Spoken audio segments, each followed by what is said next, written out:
Hi, my name is Sarah Havens, and I'm a field specialist in natural resources for University of Missouri Extension. Today, I'm going to give a little bit of information about cultivating mushrooms on wood. So mushrooms are decomposers, so they get their energy from dead and dying material. And so we often find them growing on a lot of times dead trees, dead tree roots. Morels, for example, which is a common mushroom that's foraged in Missouri. They actually tend to be found in areas where we do have dead or dying trees because they are eating on those dead tree roots. But today I'm going to talk about ones that you can cultivate very easily using wood, either from, oftentimes comes from timber harvest or from TSI timber work. Sometimes folks will have wind damage to trees and will use that wood for cultivating mushrooms. So that's a great use of this. There's several species of mushrooms that grow directly on a woody substrate. And for what I'm talking about today, we're going to talk about logs, natural logs. So these are ones that are cut from trees. Some common species are shiitake, oysters, reishi, lion's mane, and maitake. Shiitake is a great one for Missouri. They do pretty well in our climate, but they also prefer to grow on actual oak logs. In Missouri, we have a lot of oak logs. The process, we have a substrate that's usually inoculated with mushroom spores or mycelium. That is going to be inoculated on the substrate, which is a woody substrate. So it's going to usually involve, or does always involve, sawdust, because they always need something to be feeding on. Those spawn types include a sawdust. It can include a plug, you can see up here on the top, or it can be like a dowel rod type. So all of these have had the species mycelium or spores inoculated into them. You can see like on this bag of sawdust, that is the mycelium. So that's the actual mushroom itself, and it's in there eating on that sawdust until it gets put into your substrate, the log. Our logs for the mushroom are going to be hardwood. So pines do not do well for our cultivated mushrooms. So it's mostly hardwood. This is going to be our oaks, hickories, maples, that type of species.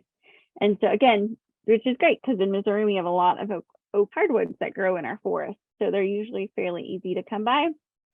The inoculant gets put into your log, and these mycelium are going to start to colonize that log. And as they colonize it, they're eating down that log, and then eventually they're going to fruit, and that is the mushroom, and that's what we eat. So that's what we're looking forward to harvesting. The process of putting it into the logs, so usually we call it inoculation, log inoculation. The holes are drilled in the log, and then your spawn is placed inside that hole. So this can be either that dowel rod looking piece, it can be sawdust, or it can be that plug piece.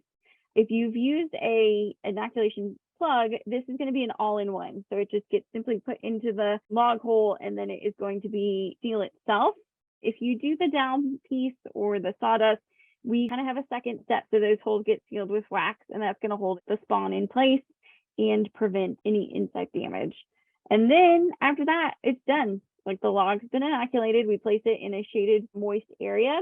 This is an important component to mushroom growing, is that they stay some moisture. You don't want them to be soaked all the time, but you do want to make sure that they are getting enough rain and staying in that shaded area so they hold on to moisture, because that improves the mycelium growth and utilization of that log. So like earlier this summer when we didn't have a lot of rain in Missouri, we definitely went out and watered the mushroom logs periodically to make sure that they were getting enough moisture. If you see cracks on the log that you can actually fit a dime in, this means that your mushroom log is too dry and you need to give it a watering.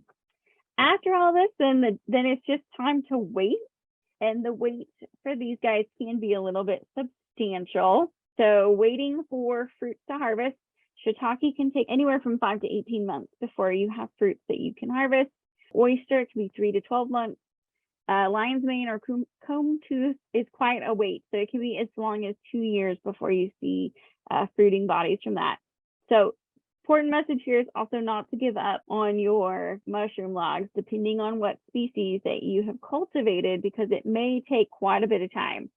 Reishi is another one. So it needs to be inoculated for a full year, and then it will actually fruit the first summer after it has been inoculated for a full year. Maitake is another one. They're going to fruit the first fall after inoculation. So you're going to have a little bit of a wait for them as well. I have some shiitakes that I just inoculated, or I inoculated in September of 2021. And so it's been just almost 12 months, and I'm finally seeing the mycelium growing on the log, but it has not produced any fruit. So it does take a little bit of time. Harvesting them is really easy. So we usually recommend that you cut the mushrooms off instead of pulling them, because you can pull some of that mycelium out, which can damage the mycelium and lead to lower production. And then they can be, again, stored in a paper bag in the fridge and last for a long time.